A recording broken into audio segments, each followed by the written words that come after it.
6. Libertar a águia em nós. O Midrash Agadá da águia e da galinha e as reflexões que fizemos anteriormente suscitam questões que demandam esclarecimentos. Elas pertencem à agenda permanente do ser humano. Por que a águia caiu de seu ninho e ficou ferida? Por que foi reduzida à condição de galinha? Porque nós humanos somos seres instáveis e decadentes.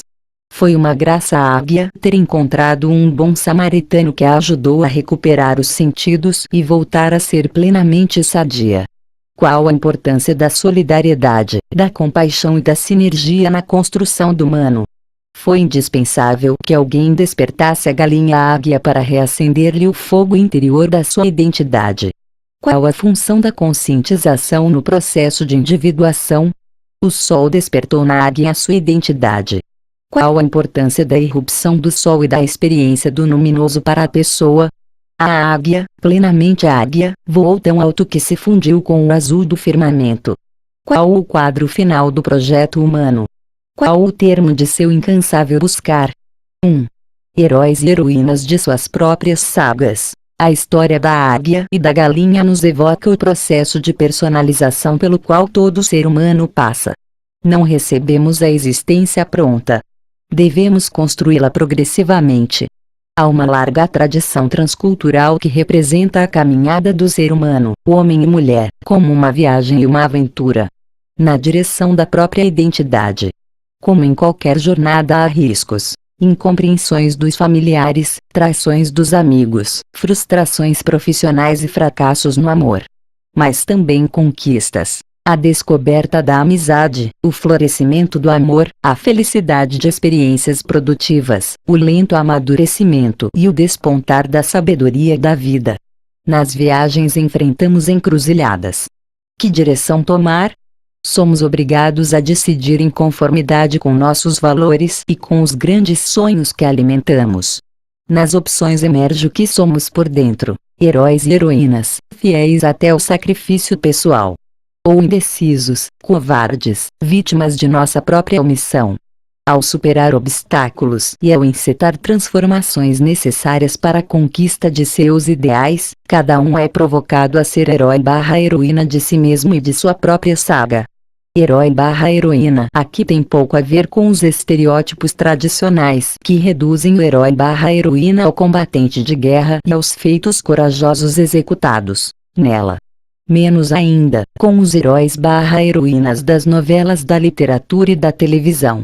Na nossa reflexão, herói/heroína é cada pessoa que assume a vida assim como se apresenta, com caos e cosmos, com ordem e desordem, com realizações e frustrações, com um buraco interior do tamanho de Deus. Herói/heroína constitui também um arquétipo do inconsciente coletivo, presente e atuante dentro de cada um de nós. Numa compreensão psicanalítica, arquétipos são grandes símbolos, paradigmas, padrões de comportamento acumulados no nosso inconsciente pessoal e coletivo, desde os primeiros albores do espírito. Eles nos orientam na forma como experimentamos as realidades vividas e sentidas. Os arquétipos são sempre ambivalentes, positivos e negativos. Vêm carregados de emoção e de fascínio. Por isso alguns os representam como deuses e deusas, guias interiores. Dentro de nós falam mediante sonhos, fantasias e representações mentais. Fora de nós, através de mitos, histórias, expressões simbólicas nas artes, na literatura e principalmente nas religiões. Escutar os arquétipos significa dar atenção à voz de nossa interioridade e criar espaço para que ela se manifeste. Ela nos obriga a ser críticos e vigilantes em face das contradições e dos excessos dos arquétipos, que podem irromper avassaladores. O que efetivamente conta não são as coisas que nos acontecem, mas, sobretudo, a nossa reação frente a elas. Nessa reação irrompe a força irradiadora dos arquétipos. O decisivo são os sentimentos, os valores e as visões que tivermos elaborado em confronto com as venturas e desventuras da vida e o crescimento que elas nos proporcionaram. O arquétipo do herói/heroína nos ajuda a ser heróis e heroínas de nossa própria vida e jornada. Nesse caminhar, o herói/heroína concreto transcende os limites biográficos. Faz uma experiência universal que o religa aos demais homens e mulheres.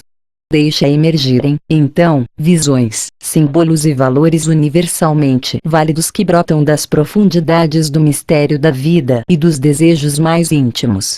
O herói/heroína percorre certas etapas necessárias à construção de sua individuação. São como eixos existenciais por onde corre e se define a vida. Trata-se de situações humanas que representam desafios, com os quais a pessoa aprende, acumula experiências, integra perspectivas, torna-se madura e, talvez, sábia. Vamos descrever sucintamente 6 situações existenciais que concretizam o arquétipo do herói/heroína. A águia passou por todas elas. Cada pessoa humana se confronta com o desamparo existencial e com o sentimento de perda. Perda de um ente querido, de uma relação afetiva, de uma casa que se incendiou, de um posto de trabalho. Sente necessidade de uma mão que o levante e de um ombro no qual se possa apoiar com confiança. É a situação da águia caída e ferida. Ela está entregue aos samaritanos eventuais que passam pela estrada. Muitos simplesmente olham, dão de ombros e seguem seu caminho. Estão preocupados com 1000 tarefas. Presumem que é mais importante cumpri-las do que cuidar de um desamparado no caminho. Aos que se esquecem de si, de seus afazeres e se enchem de compaixão. Colocam-se na condição do outro. Sentem o seu desamparo e se solidarizam com ele.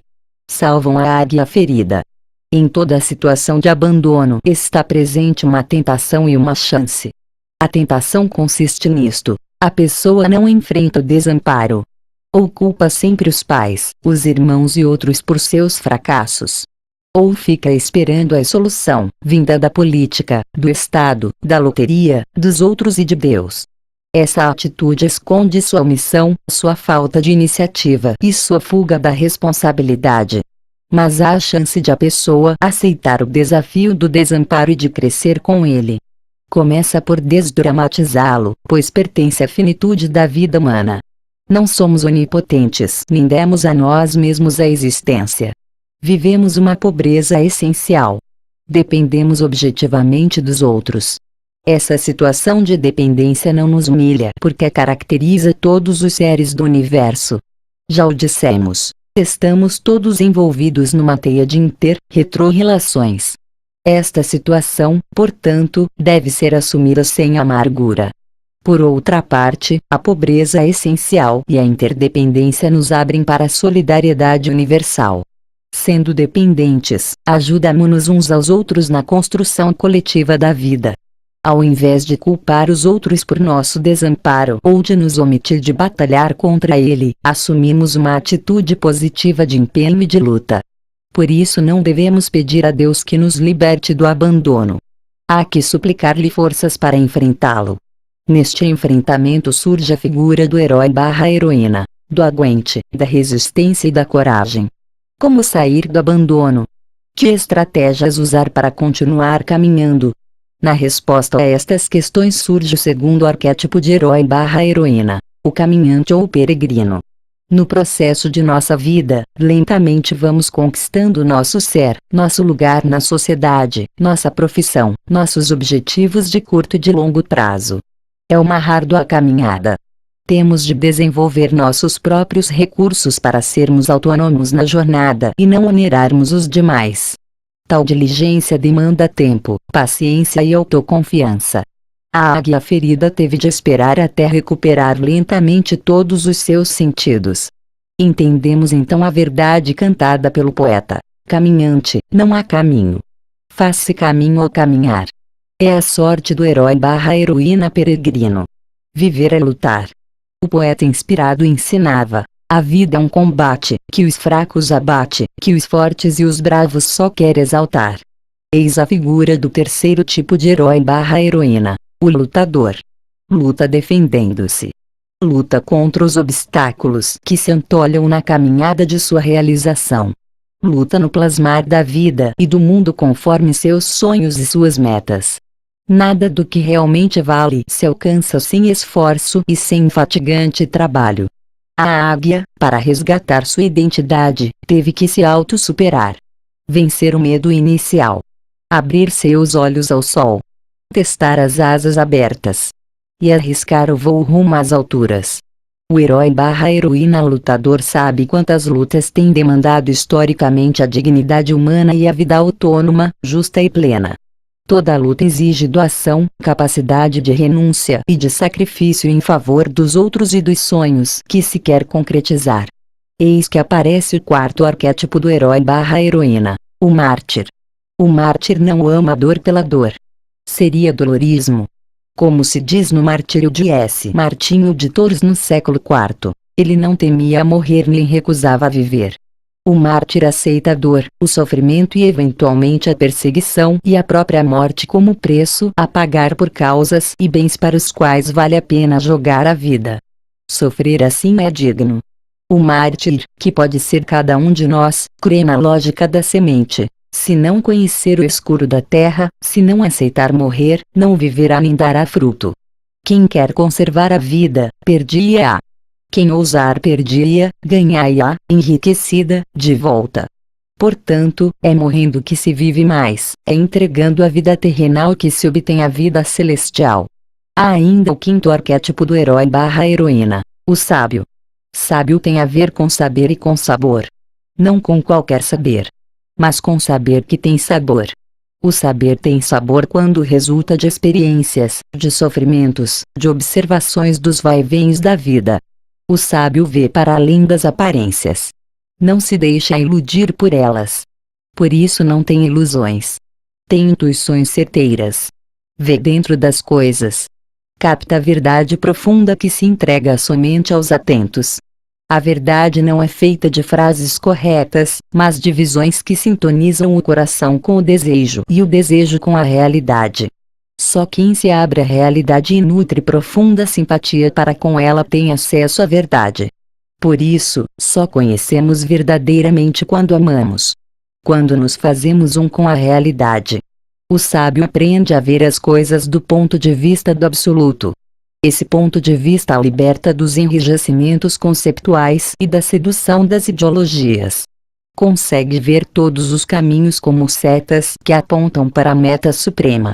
Nas muitas religiões, por exemplo, entrevê a religação de tudo com tudo e com a fonte donde todos os seres jorram. Em consequência dessa atitude, o sábio irradia gravidade e serenidade. Inspira confiança. Desperta, nos que se encontram à sua volta, o fogo interior do entusiasmo sagrado pela verdade, pela transparência e pelo despojamento. O arquétipo do sábio nos conduz à última expressão do herói/heroína arquétipo, o mago. Refletimos já sobre o mago do tarô. Vimos como está conectado com as energias secretas do universo. Como transforma o mundo convencional em mundo mágico. Como transfigura os fracassos em sabedoria. Como recompõe a imagem quebrada em 1000 pedaços. O mago consegue criar uma totalidade final sem deixar sobras. Uma sinfonia que recolhe em si todas as disfonias. O mago nos introduz em estados de consciência integradores que nos permitem vislumbrar, a partir de um centro de radiação e de amor, a unidade de todas as coisas. Ele alarga as dimensões de nosso eu consciente na direção do eu profundo. A partir do eu profundo nos faz mergulhar no oceano divino que nos habita, Deus. Em derradeira instância, nos diz o mago, nós somos um com Deus. A alma amada se vê no amado transformada. E no processo de resgate e de realização de sua identidade, a águia viveu todas as estações desta jornada. Realizou plenamente o arquétipo herói/heroína. Do aguente, do caminhante, do lutador, do mártir, do sábio e do mago. No termo do caminho encontrou o céu, o lar e a pátria da identidade. 2. O paraíso e a queda acontecem hoje. Por mais sucesso que tenha, o herói/heroína se confronta frequentemente com uma ameaça, com a queda, com o ferimento, eventualmente até com a morte. O herói/heroína é o que é, exatamente porque aprende a trabalhar essas anti-realidades.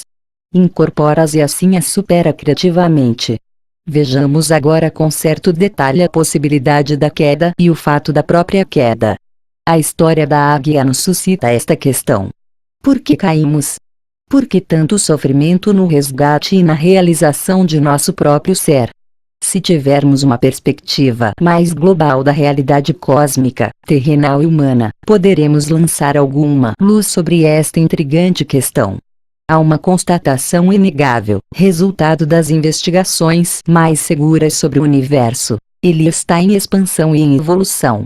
Dizer que está em evolução implica afirmar que o universo passa de formas simples para formas mais complexas, de situações de caos, desordem, para situações de cosmos, ordem. O processo evolucionário supõe um universo perfectível, aberto e ainda não acabado. A verdadeira natureza das coisas ainda não se realizou totalmente. Vai se concretizando na medida em que o processo avança. Só no termo da história cósmica e humana e não no seu começo valem as palavras das Escrituras: e Deus viu que tudo era bom. Até lá as coisas não são totalmente boas. Podem sempre melhorar. Vale dizer, passam de situações menos boas para situações melhores. A seguinte sequência, ordem, desordem, interação, nova ordem, é a característica mais perceptível dos seres vivos. Num organismo vivo partes se desagregam, outras se regeneram, estouras renascem. Até o nível humano, esta situação não comportava maiores dificuldades. Estas, entretanto, surgiram quando irrompeu a consciência humana. Ela se caracteriza pela capacidade de fazer uma imagem de totalidade do real e por sentir-se habitada por um desejo infinito, como consideramos no capítulo anterior. A consciência pode entrever o termo do processo evolucionário. Nos sonhos e nas projeções do imaginário, antevê a perfeição e a plena realização das potencialidades da criação. Sonha com um mergulho humano no oceano insondável do ser. Tem a capacidade de saltar por cima do tempo e do processo em curso e de se colocar na culminância derradeira da evolução. Em razão desta capacidade da consciência, deriva-se um drama. Como combinar a perfeição final com o estágio imperfeito atual? Porque temos que percorrer, pacientemente, este longo percurso até chegar à perfeição terminal. O drama se agrava em face da realidade da entropia, do desgaste das energias, do envelhecimento natural e da inevitabilidade da morte. O dia ensolarado caminha lentamente para a noite escura. O ridente verdor da primavera desliza preguiçosamente para o vermelho alegre do verão, para o amarelo sereno do outono e para o cinzento desbotado do inverno. Todos os seres vivos nascem, crescem, maduram, envelhecem e morrem. Nenhuma força poderá deter esse curso irrefragável das coisas. Considerando os já 15 bilhões de anos do universo e dos já 3,5 bilhões dos sistemas vivos, verificamos que a morte não é um fim derradeiro. Ela representa um momento de transformação dentro de um processo maior. Uma passagem alquímica para um estágio mais alto e mais complexo. A morte não nega a vida. Ela é uma invenção inteligente da própria vida para possibilitar a si mesma uma religação maior com a totalidade do universo. Entretanto, não há apenas a morte. Há também a experiência da queda. Vivíamos uma situação segura, com certo número de certezas que nos causavam tranquilidade. Por uma razão qualquer, as coisas começaram a entrar em crise, a perder suas estrelas guias, a se decompor. De repente, decaímos desta situação. Vivenciamos a experiência dolorosa da queda e da expulsão do paraíso. A experiência de queda e de perda atravessa toda a nossa vida. A vida pessoal e coletiva é feita de altos e baixos, de ascensões e quedas. O capítulo 3 do Gênesis relata a queda de Adão e Eva, da humanidade enquanto homem e mulher, com a subsequente expulsão do paraíso terrenal. Tal acontecimento é paradigmático da condição humana. Ele não se situa no passado remoto da humanidade, mas no seu presente, no momento atual. A cada momento caímos de nossos ideais na mais crua realidade. A todo instante nos sentimos exilados e expulsos deste mundo no qual não há lugar suficiente para nossos desejos mais profundos de amor, de liberdade, de compreensão, de compaixão e de paz. Entretanto, somos livres. A liberdade nos foi dada para moldar a vida e modificar o destino.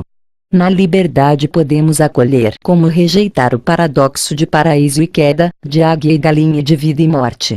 Podemos assumir a queda como desafio para nos auto-superar, para nos tornar herói/heroína e assim crescer. Como podemos também ficar tão somente na lamúria, na fuga ilusória e no encaramujamento sobre nós mesmos. Na liberdade podemos jovialmente hospedar a morte ou tentar, ilusoriamente, fugir dela. Pouco importa. Ela é soberana. Vem e sobrevém infalivelmente. Não se introduz no termo da vida. Instala-se já no seu começo. Lentamente vamos morrendo, minuto a minuto, em prestações, até acabar de morrer. Dar primazia à vida, olvidando sua mortalidade, é cair pesadamente nos braços da morte. Acolher, com serenidade, a morte porque pertence à vida, implica dar primazia à vida e viver uma inexprimível liberdade. É viver mais e melhor. É ressuscitar.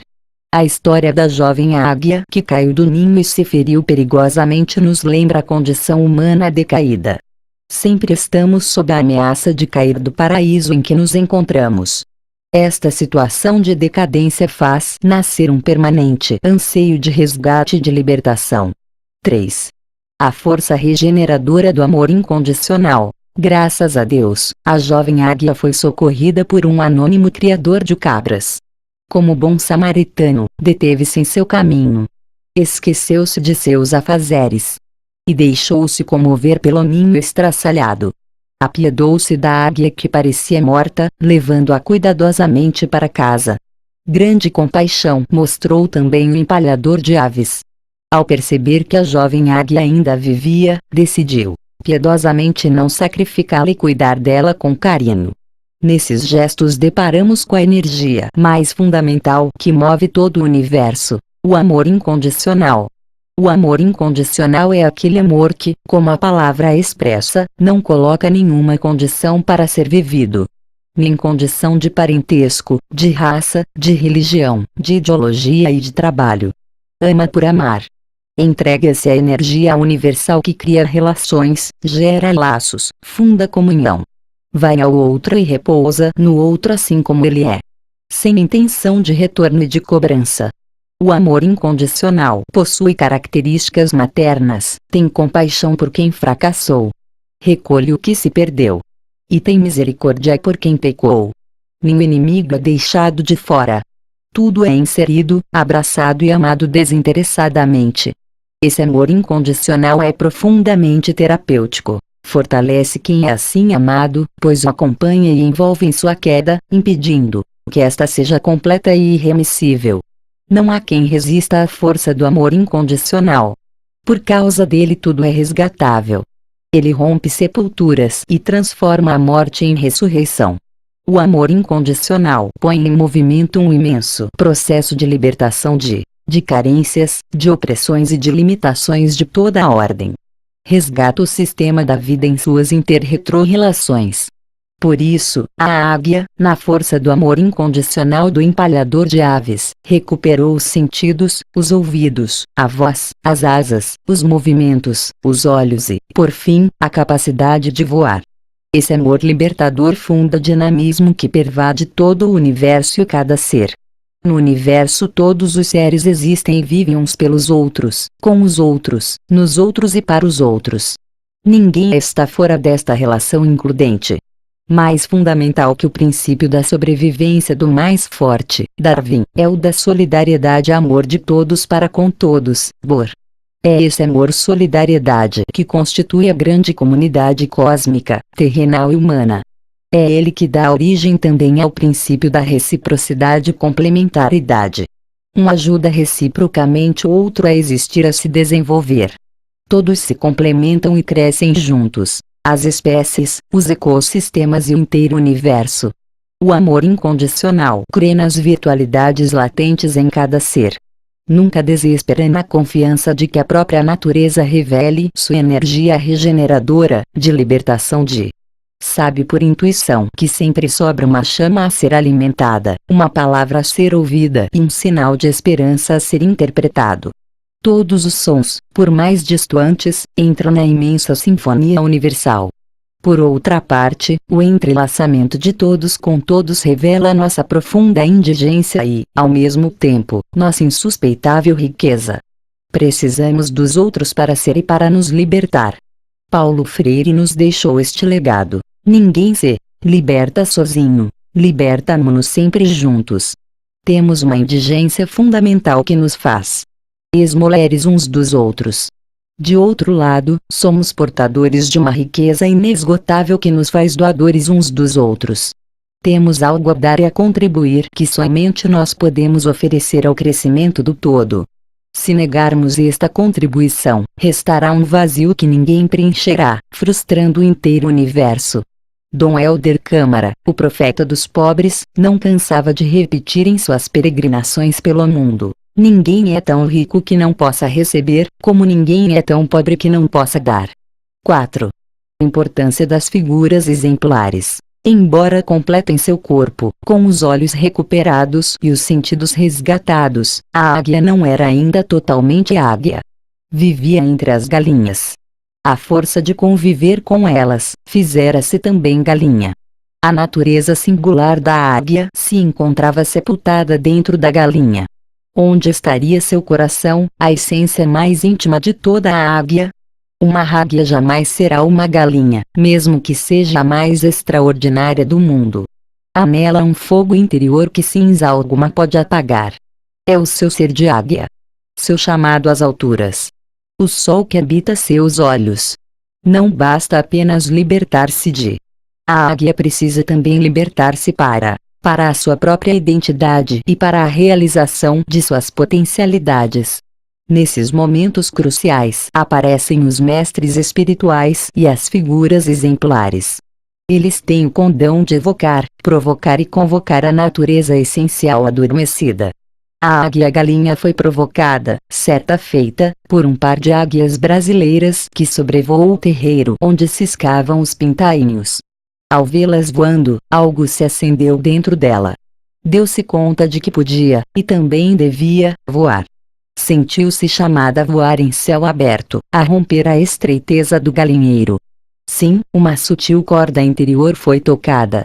Uma vez tocada, dela sairá uma nota musical que nunca mais deixará de ressoar, até se transformar numa belíssima melodia. O empalhador logo se deu conta de que um novo estado de percepção irrompera na águia, confirmado também pelo amigo naturalista. Fez testes com ela para reforçar-lhe o herói/heroína interior. Falou-lhe ao ouvido. Lançou-a do alto da casa. Levou-a ao topo da montanha. Tentou ser parteiro de sua natureza de águia. O casal de águias brasileiras suscitará a possibilidade de a águia-galinha resgatar sua identidade de águia. De libertar-se para o seu centro, para a sua natureza essencial de águia. Seria grande revolução alquímica, necessária para a experiência de plenitude. Nesta fase avultam em importância os mestres, os guias espirituais e as figuras exemplares. Sua função é ajudar a identificar a verdadeira natureza. Não só com palavras nem apenas com conceitos, mas mediante sua própria vida e seu modo de ser agir. Os mestres viveram as várias figuras do herói/heroína interior e realizaram seu arquétipo fundamental com tal profundidade que eles mesmos se tornaram arquetípicos e simbólicos. Uma vez transformados em símbolos e em arquétipos, mergulham no inconsciente coletivo.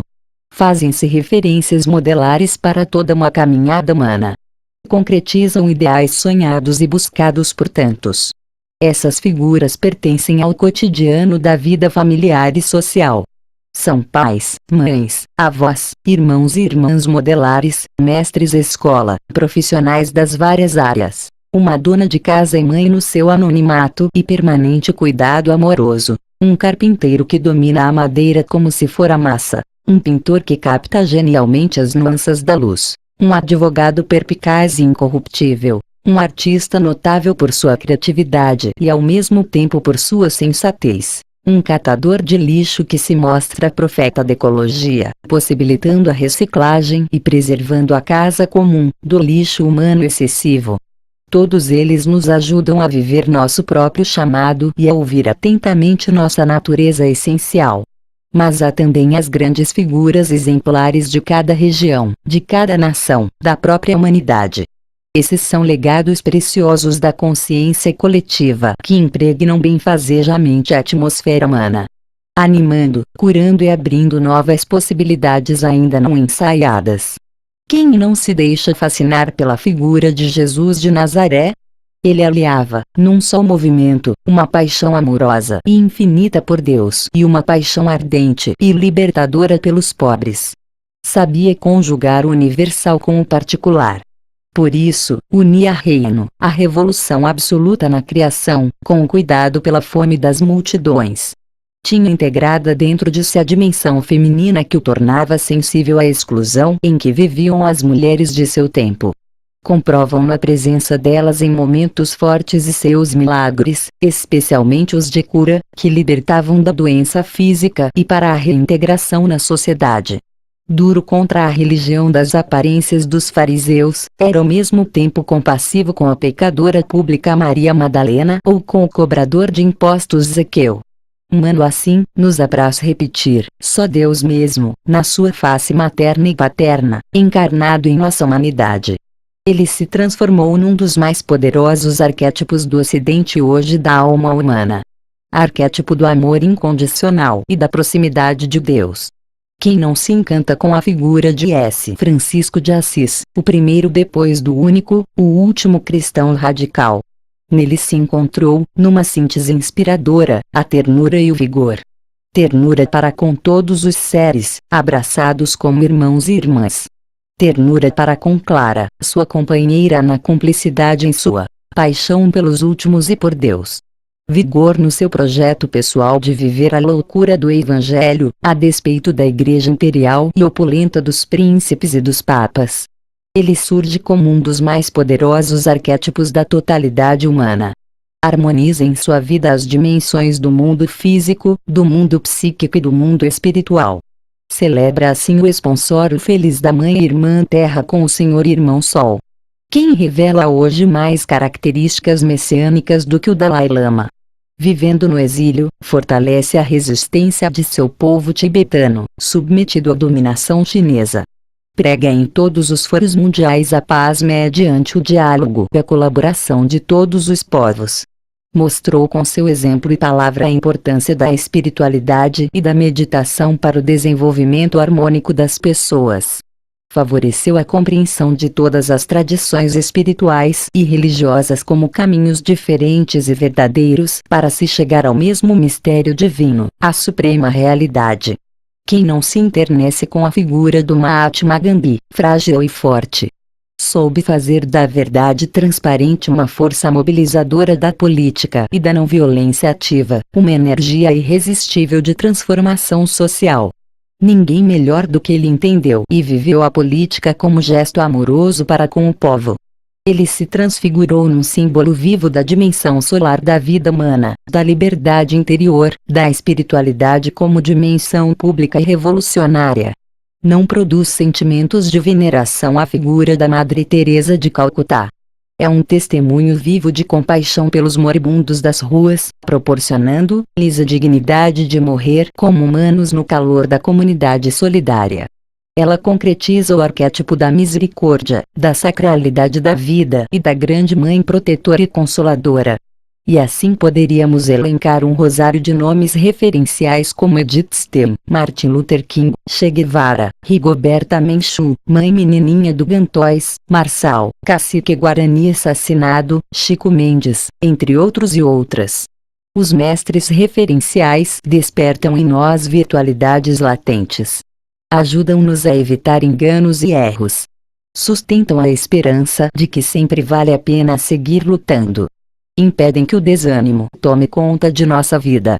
Alimentam permanentemente com o óleo da confiança, da solidariedade, do perdão e do enternecimento a lamparina sagrada que arde em nós. Assim sempre haverá luz em nosso caminho. A águia que somos não se mediocrizará e erguerá voo sempre de novo. Identifiquemos tais mestres em nossa vida e em nossa cultura. Aprendamos a venerar-os e a segui-os. Com a luz que deles jorra, será menos oneroso o caminho rumo ao nosso próprio coração. Mas a missão principal das figuras exemplares é ensinar-nos permanentemente a cuidar do ser em todas as suas dimensões, corporal, mental e espiritual. Só então seremos plenamente humanos. A cultura dominante separou o corpo, mente e espírito. Dilacerou o ser humano em 1000 fragmentos. Sobre cada fragmento construiu um saber especializado. Assim, com respeito ao corpo, aos que sabem de olhos e só de olhos, só de ouvidos, só de coração, só de cérebro. Com referência à mente, outros sabem do psiquismo só de crianças, só de mulheres, só de casais, só de neuróticos, só de esquizofrênicos. Concernente ao espírito sabem só de religião, só de cristianismo, só de franciscanismo, só de budismo, só de candomblé, só de oração. Tais saberes são de grande proveito, pois nos ajudam a debelar ancestrais inimigos da humanidade, como as mais diferentes doenças, a superação das distâncias e o encurtamento do tempo. Revelam-nos a complexidade da alma humana. Desvelam-nos a diversidade dos caminhos espirituais. Mas todos eles encerram um certo reducionismo. Onde está o ser humano em sua integralidade? Na diferença e reciprocidade de homem e de mulher. Nos paradoxos analisados por nós anteriormente. Perde-se a memória sagrada de sua unidade dinâmica, paradoxal e sempre aberta a novas sínteses.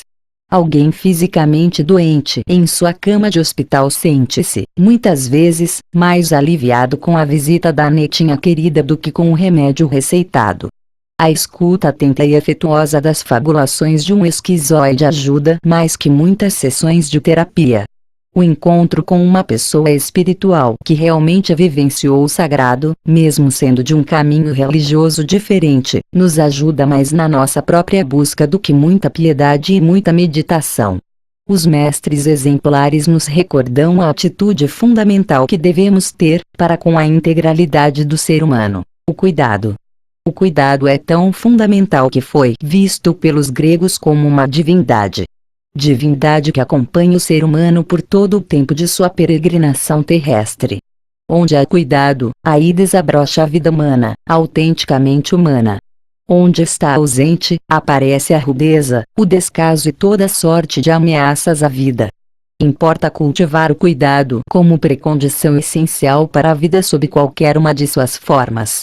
Cuidado para com o corpo, na alimentação, para que não seja apenas nutrição, mas comunhão com os elementos, com o ar que respiramos, com a água que bebemos, com as roupas que vestimos, com as energias que vitalizam nossa corporalidade.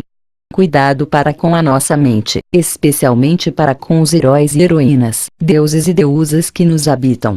Eles formam os valores que orientam nossa vida e aqueles arquétipos solares e sombrios que plasmam nosso caminho para o bem ou para o mal. Cuidado especial para com aquela energia vulcânica que atormenta e realiza a mente: o desejo. Somos seres de desejo. O desejo possui uma dinâmica ilimitada e infinita. Não desejamos apenas isso e aqui. Desejamos tudo e o todo.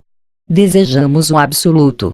Importa orientar o desejo para que, ao concretizar-se em 1000 objetos, não perca o obscuro e permanente objeto de sua busca, consciente ou inconsciente: o ser, Deus, o acolhedor útero divino. Há o risco de o desejo identificar o ser com suas manifestações.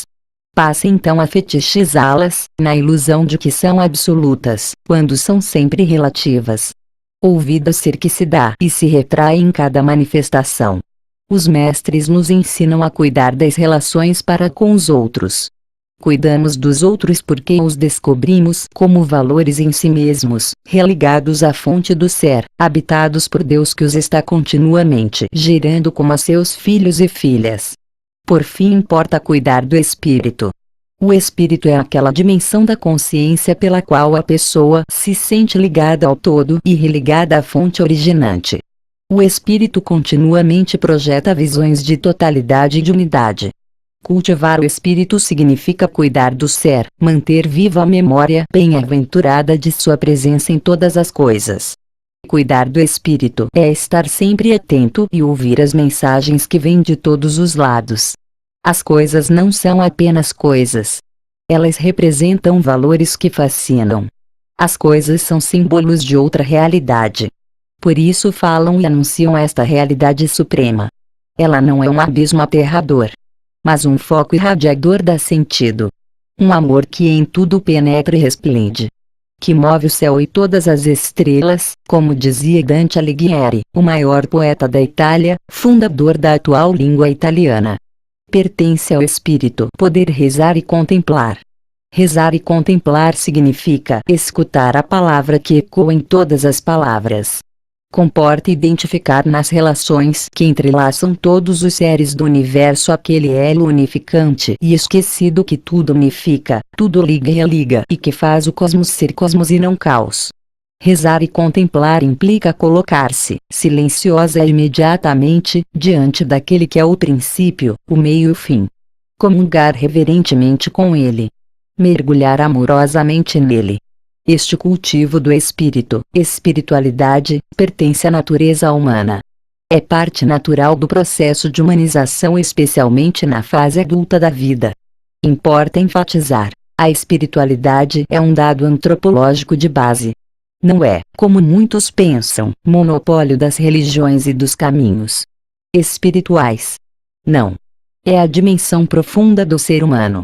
Só num segundo momento é assumido e expresso pelas religiões institucionais e pelas tradições espirituais dos vários povos. Elas codificam a experiência espiritual, criam-lhe uma linguagem específica e zelam para que jamais se apague na memória pessoal e coletiva da humanidade. Integrar a cura do corpo, a terapia da mente e o cuidado do espírito constitui a meta da construção do humano, rico, diverso, paradoxal e harmonioso. Pois é isso que os mestres viveram e nos testemunham permanentemente. A águia tornou-se novamente águia e voou, quando resgatou, libertação de, e potencializou, libertação para, sua natureza. De onde tirou as energias que a levaram para as alturas? Eis questão fundamental a ser respondida. Ela representa o ponto culminante de toda a nossa meditação. Ela se concentra na realidade do Sol. O Sol representa o arquétipo da síntese entre o humano e o divino, entre o ser corporal, mental e espiritual e entre a águia e a galinha. O Sol, numa palavra, é o centro vivo e irradiador da vida humana. 5. O Sol, experiência do luminoso e do centro. Recordemos a importância do Sol para a natureza da águia. Não foram suficientes os mestres, o empalhador, o naturalista e seus esforços para despertar a natureza interior da águia. Enquanto o Sol não renasceu em seus olhos e, a partir daí, em seu coração, a águia não pôde voar. Com o Sol dentro de si, sentiu firmeza. Abriu as potentes asas. Mediu os espaços. E aventurou-se ao voo libertador. Qual a importância do Sol na vida das pessoas? O Sol é o astro-rei de nosso sistema planetário. Mas é também o grande símbolo transcultural que capitaliza as questões ligadas à síntese viva. Síntese que deve irradiar luz e calor. E encher de significação a vida humana. O Sol possui a função de um arquétipo central. Vem associado à ordem e à harmonia de todas as energias psíquicas. Como o Sol atrai em órbita todos os planetas de seu sistema, assim o arquétipo Sol sateliza ao seu redor todas as significações. Ele é o centro vivo e irradiante de nossa interioridade. E no centro do centro está a imagem de Deus, o próprio Deus. O Sol representa por excelência o luminoso em nós, que as religiões afro-brasileiras chamam de axé. Todos fazemos a experiência do luminoso. É aquela experiência que nos toma e nos envolve totalmente. Por isso também possui enorme potencial transformador. A experiência de enamoramento e de paixão entre duas pessoas que se amam é uma experiência do luminoso. A experiência de encontro profundo com alguém que nos lançou uma luz no meio de uma crise existencial representa uma experiência do luminoso. O choque vital com alguém cheio de carisma, que irradia por sua palavra profética, por sua ação corajosa e por sua personalidade tema e ao mesmo tempo vigorosa, nos comunica uma experiência do luminoso. A experiência da presença do divino e do sagrado por detrás de todas as coisas e do universo. Presença que se sente no fundo dos olhos de uma criança. E dentro de nosso coração. Eis, por excelência, a eclosão do luminoso. O luminoso não é uma coisa, mas uma ressonância das coisas dentro de nós e que, por isso, se fazem preciosas. Apresentam-se como valores e como símbolos que falam dentro de nossa profundidade. Porque são símbolos, sempre remetem para além deles, para uma outra dimensão, para um inefável percebido pela consciência. Inefável que tudo sustenta e ordena. As coisas, além de continuar a ser o que são, transmutam-se em realidades simbólicas e sacramentais. Por isso elas, de um lado, nos atraem e nos fascinam e, de outro, nos enchem de respeito e de veneração. Elas produzem em nós um novo estado de consciência. Alargam as dimensões de nossa percepção e do nosso coração. Esse luminoso constitui nosso sol interior, nosso centro irradiador. O centro é um dado da totalidade de nossa vida que se impõe por ele mesmo. Ele fala dentro de nós. Ele nos adverte. Ele nos apoia. É o nosso mestre interior, grande ancião/anciã que sempre nos acompanha. Ele é indestrutível. É o melhor, o mais sagrado, o mais sacrossanto e o mais insondável de nós mesmos. É o nosso mistério que toca no mistério do mundo e no mistério de Deus. Pelo fato de irradiar e de aquecer, este centro é identificado com o Sol. Os principais místicos testemunham a presença dessa inefável realidade solar dentro da alma. Santa Teresa d'Ávila, a grande mística espanhola do século XVI, escreveu: o sol resplendente está sempre dentro da alma e nada pode arrebatar sua magnificência, ou ele está sempre presente para nos dar o ser. O ser humano pode fechar-se aos chamados desse sol e desse centro. Pode querer negá-lo, mas jamais poderá aniquilá-lo. Ele sempre estará aí como uma realidade imanente à alma.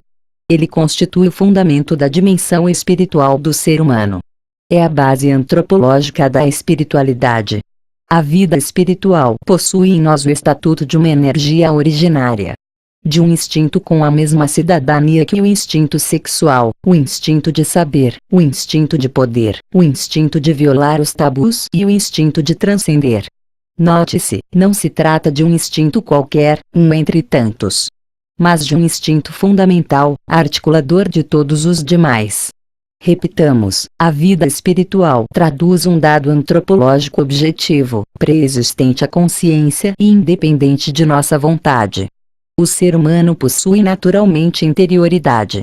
E essa interioridade é habitada por um sol e pelo luminoso. Os mestres espirituais e outros analistas das profundezas da alma humana chamam a esta interioridade e a este sol central também de Imago Dei, imagem de Deus, ou a própria presença divina em nós. Os místicos ousam mais e dizem: temos Deus dentro de nós. É tão unido a nós que ele é a nossa própria profundidade. Somos Deus por participação. Se assim é, então devemos reconhecer que nós não adquirimos a vida espiritual. Ao contrário, nós nos descobrimos radicalmente dentro dela. Podemos abrir-nos mais e mais a ela. Como ensina Santa Teresa d'Ávila, podemos predispor nossas moradas interiores a receberem mais luz. Mas em Deus sempre vivemos. Em Deus nos movemos. Em Deus somos. A Ele nunca vamos. Dele nunca saímos. Nele sempre nos encontramos.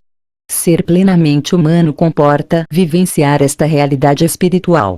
Deixar que ressoe dentro de nós, para sentir que somos habitados pela energia criadora dos céus e da terra, para que possamos brilhar e voar. Ela nos está gerando a cada momento. Ela nos tira de seu coração de mãe e de pai originários e nos coloca amorosamente no mundo. O cuidar do ser se transforma, então, num amar o ser. Entrar em comunhão com ele. Tornar-se um com ele. Cuidar do ser significa continuamente fazer o esforço de passar do Deus que temos nas espiritualidades, nas religiões e nos discursos institucionais do sentido, para o Deus que somos, na nossa radical profundidade. Lá onde tudo se encontra, se religa e por isso se faz uno, diverso, convergente e irradiante de vida. A águia sentiu emergir dentro de si esse sol. Na força de sua irradiação e de seu calor, religou todas as suas memórias pretéritas. Articulou todas as forças escondidas. Recuperou o elo perdido do seu passado de águia perfeita. E entrou num novo ser e num novo estado de consciência. Voou e voou para o alto. Voltou a ser águia. Em plenitude. 6. O reencontro no grande útero. O termo da caminhada da águia é sua penetração no céu. Ela voou até fundir-se com o azul do firmamento. Qual é a meta derradeira do ser humano? Qual é o seu destino terminal? Não é a permanência na dualidade e inerrância como se caminhasse sem fim numa direção sempre mais para frente. Sem nunca saber se pode chegar onde chegar. Ele é um projeto infinito. Somente a fusão com o infinito permite a realização do projeto infinito. E assim fazei-o descansar. Há no ser humano um apelo para a unificação, para a comunhão com todas as coisas e para ser um com elas. É a nossa inarredável saudade do momento em que estávamos todos juntos, naquele ponto matemático inimaginavelmente pequeno, antes do Big Bang inicial. Aí éramos energia originária com imensas virtualidades de relação e de realização. E então houve a explosão. Tudo se expandiu e tudo interagiu criando as ordens primordiais. Chegamos até as grandes estreias. Em seu seio se formaram, em milhões e milhões de anos, todas as partículas que compõem atualmente o universo e cada um de nós. Num dado momento, essas grandes estrelas vermelhas explodiram. Seus materiais se espalharam por todo o espaço cósmico. Nasceram as galáxias, as estrelas de segunda grandeza, os planetas, os satélites, os primeiros organismos vivos que evoluíram em complexidade e interiorização até se tomarem autoconscientes em nós, seres humanos. Nascemos do coração das grandes estrelas. Por isso existimos para brilhar. Pois carregamos dentro de nós o brilho originário dessas estrelas. Esta unidade originária nunca se perdeu em nós. Ela permanece como memória cósmica de um útero que tudo acolhe. Ele está na origem e se mostra como saudade bem-aventurada. Está também no termo da peregrinação e se revela como esperança imorredoura. O útero inicial é também o útero terminal. Deus está no começo, no meio e no fim. Et tunc irit finis, e então será o fim. Será o fim quando explodirmos para dentro do abismo insondável de realização e de bem-aventurança, Deus. Então seremos no uno. Convergentes na fusão. E diversos na comunhão. A fonte de energia originária estará totalmente em nós. E nós totalmente nela. Eis o verdadeiro panenteísmo. Nós não somos Deus, no sentido simples e direto da palavra. Isso significaria panteísmo, que não respeita as diferenças entre criatura e criador. Nós estamos em Deus. E Deus está em nós. Eis o panenteísmo, que respeita as diferenças. E postula a interpenetração e mútua presença das diferenças. Somos diferentes para permitir a mútua relação. Para podermos estar juntos na comunhão. Não é esse o sentido secreto do mistério da encarnação vista a partir do cristianismo? Deus se fez humano para que o humano se fizesse Deus. O mestre Eckhart, na verdade, o maior místico cristão de todos os tempos, ensinava, ainda no século XIV, deves conhecer a Deus sem imagens e sem semelhanças. Deves conhecê-lo diretamente. Se eu quiser, no entanto, conhecer a Deus diretamente, devo fazer-me ele e ele deve fazer-se eu. A experiência dos místicos vai no sentido da identificação do ser humano com Deus. Quer dizer, da ação com a qual o ser humano e Deus se identificam. Ficam identificados, uma experiência de não dualidade e de mútuo amor. Um mestre da mística muçulmana dizia, teu espírito se misturou com o meu, como o vinho se uniu com a água. Por este espírito, quando uma coisa te toca, me toca a mim também. Tu és eu em tudo. E basta de separação. A suprema realidade pode ser comparada a um ilimitado mar-oceano de ser, de vida e de amor. Nós somos apenas ondas deste mar-oceano. A onda é ou não é o mar. É o mar porque sem o mar não há onda. Não é o mar porque é dele uma manifestação, entre outras. O mar é sempre maior do que suas ondas e suas manifestações. A onda é o mar-oceano manifestado, o mar-oceano que se realiza numa consciência pessoal. Há ondas que se esquecem de que são mar oceano manifestado. Entendem-se a si mesmas, independentes, sem referência ao mar oceano. Há ondas que sabem que vêm do mar oceano. São expressões do mar oceano e voltam ao mar oceano. Estas são felizes. Vivem a diferença. E a união na diferença. Necessitamos, portanto, oceanizar nossa existência. Vivenciar a fonte donde tudo jorra e onde tudo deságua. Caminhar à luz do sol primordial. Regressar ao seu seio luminoso. Eis o termo da jornada humana, a autotranscendência. O mergulho no insondável mistério de vida, de consciência, de comunhão e de amor. Como a águia que mergulhou no azul infinito do firmamento. Finalmente, a águia e a galinha, a mente e o coração, o céu e a terra, o ser humano e Deus se tornaram uma única realidade, una, diversa, complexa e comunional.